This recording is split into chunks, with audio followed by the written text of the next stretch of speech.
You alright?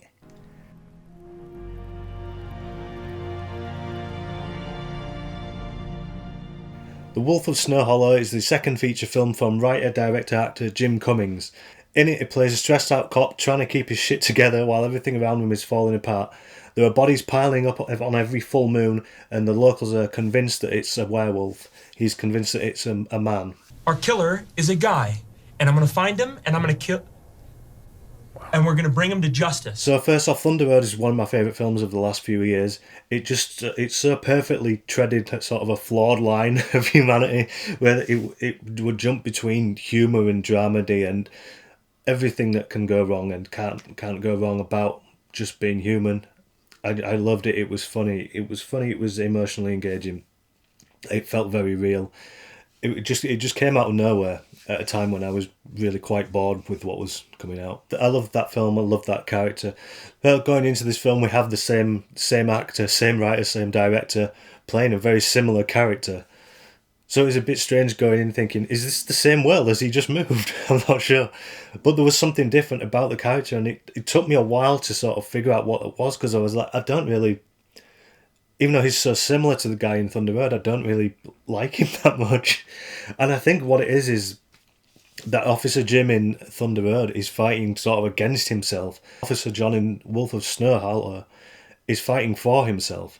You know, where there's this one where the guy in Thunder Road is sort of trapped in his situation with his own problems and stuff. And he's having to deal with that. But the character in... his character in Wolf of Snow Hollow is repeatedly told that he doesn't have to do this. He could call the feds in at any point. So rather than the story coming from... So rather than the emotion in this hand coming from the heart, over here it's coming from the genre. It's not a... You aren't seeing him being put in a situation and thinking, oh no, how's he going to deal with that? How would I deal with that? Oh... You know, you aren't looking at it with concern in that sort of way. You're just looking at it in a sort of genre way like, don't go in there, you dick, you're going to die. Why would you do that? No, do not go in the room, you absolute gimp. It's a much more genre thing, but... Having said that, I loved how in this film the characters were introduced very well. The characters' victims were all introduced very well, and you got a view into their life, and they're normal, nice people just in a town that this thing's happening to. So those characters were more relatable than the main character. They were closer to the character than that, and so it's strange because it's kind of gone with the genre thing. With this character doing things that he didn't have to do, almost like he knows he's in a horror film. He's like, I shouldn't really do that, but I need to scare the audience, so I'm going to go in that room. So they've kind of gone with the genre thing there, but defied it here by having these characters relatable, you know, and making that sort of matters, and that you relate to that, you know. But with this, it's like you watch Hostel and you don't care if those dickheads get killed because they're dickheads. So yeah, it's sort of subverted the genre but not in the really important way with the main character, because he doesn't have to be there. He's just choosing.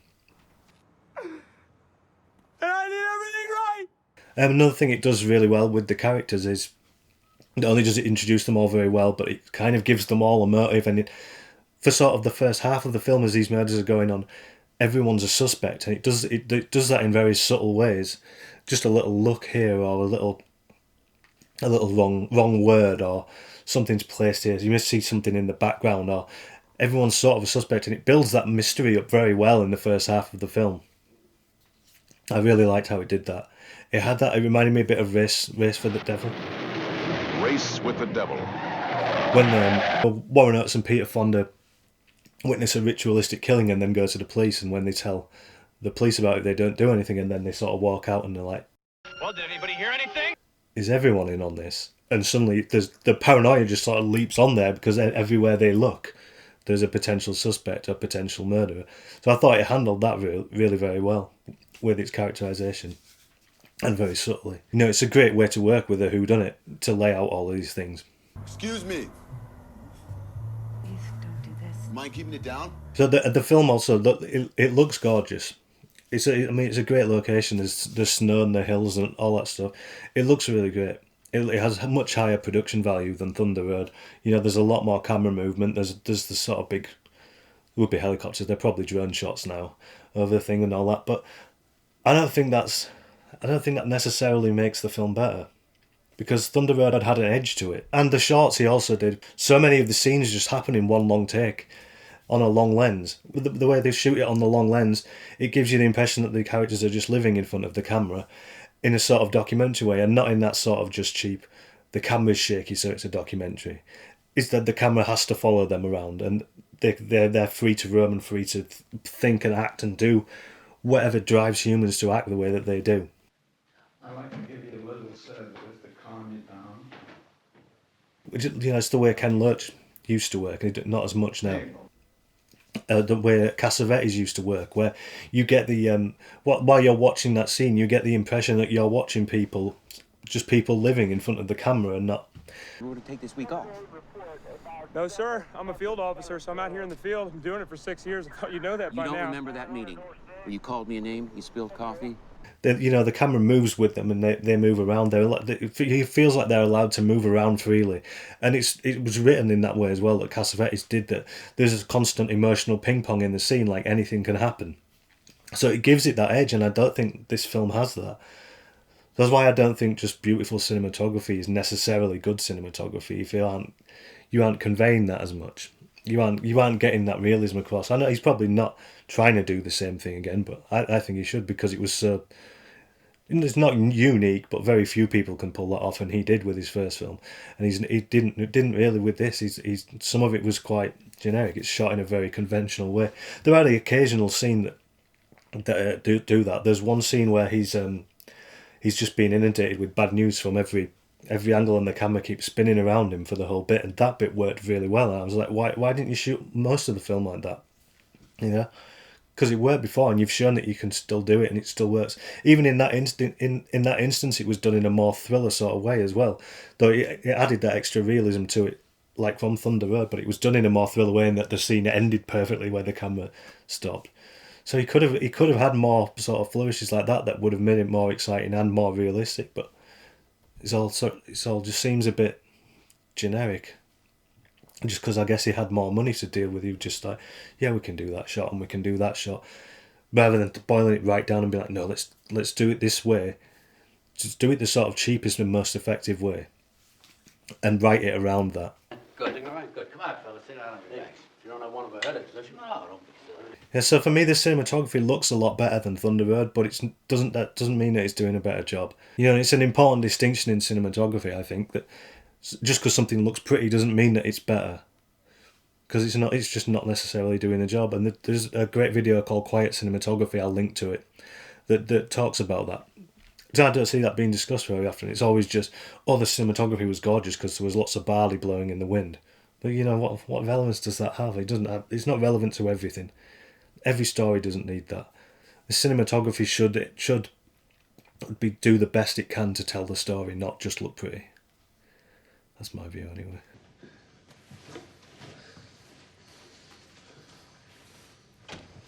So yeah, as I mentioned, when I saw Thunder Road, I was in a place where I was quite bored with what I was seeing. I hadn't seen anything that was inspiring or exciting for quite a while, and I saw two films. I saw Thunder Road and Prisoners, and they both really woke me up and got me excited about watching films again. I was like, see, there are people out there who are doing their own thing and giving us something different and doing it really well. And it was weird when I was watching this, I was thinking of Thunder Road, but I was thinking of Prisoners as well, because in Prisoners, how sort of everything unfolds so perfectly. Every clue, every lead, everything it's so tightly structured. That's how it keeps you thrilled. It keeps you going. It keeps you going, jumping here, jumping there. And when everything is sort of so tightly structured like that, then every breakthrough and every twist is revelatory, and it gives you something more, and it drives you somewhere else. It reveals something else. Like this film doesn't do that. It doesn't have.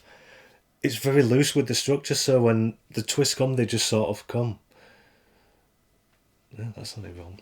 So sort of when twists sort of reveals happen, they just sort of happen like it is a social realist film, but it's sort of lost so much of its realism in going the thriller route that you don't really have that anymore. It's really confusing that it's tried to do those two things, but not taking the things that should have mattered from there and things that should have mattered from there and gone then, and then throwing out all the stuff that's crap, like it did with the characters, like letting us get to know the characters properly, rather than just being dickheads like in Hostel. Like, that was good. You've taken something from horror that doesn't work and you've done it better. That's good, but like, you can't take stuff from the thriller and then just be really loose with it, so there's not actually any thrills. You know, it just seems like when it works, you can say that was brilliant, and when it doesn't, it's like, oh, it wasn't supposed to be that way. It's a bit like you're just having your cake and eating it. So yeah, I found that quite disappointing. You know, like, it's totally fine to let the characters drive the plot. I mean, Cassavetes did that. It was brilliant. Mumblecore films did that. It's fine to do that, but just, it doesn't, for me, that doesn't work in a thriller. If it's going to be a thriller, it has to be driven by the thrills. If it's going to be a comedy, if it's going to be a character thing, it has to be driven by that. You can't drive the thrills by driving the character. You go in the wrong direction, you're going to get lost. I think that's what happens later on in the film. Like I said, the first half is really good, how it sets up the mystery and the whodunits, and the characters and their relationships are all very good. But sort of in the second half, it does seem to just go off and get lost and meander and stuff. And it's like, the thriller stuff should be here. Just come back here and sort this out. But it wants to go that route, and then for me, it didn't work. It sounds like I'm saying it's really bad, though. I mean, it wasn't. It's not. It's definitely not atrocious. It's not a bad film at all. I did enjoy it. I just expected I expected more. I went in with expectations so high that it could never meet, really, because of Thunder Road. Because that was, you know, that film meant a lot to me, and this one didn't. I don't know. Yeah, I've criticised the film quite a lot, but there are aspects that I like. There's the mystery of it, the whodunit elements, the characters, the special effects, the look and the atmosphere were good. I felt they you know, some of the realism was lost, but they probably weren't going for that. That's just my personal thing, and that's this channel, we're all about realism.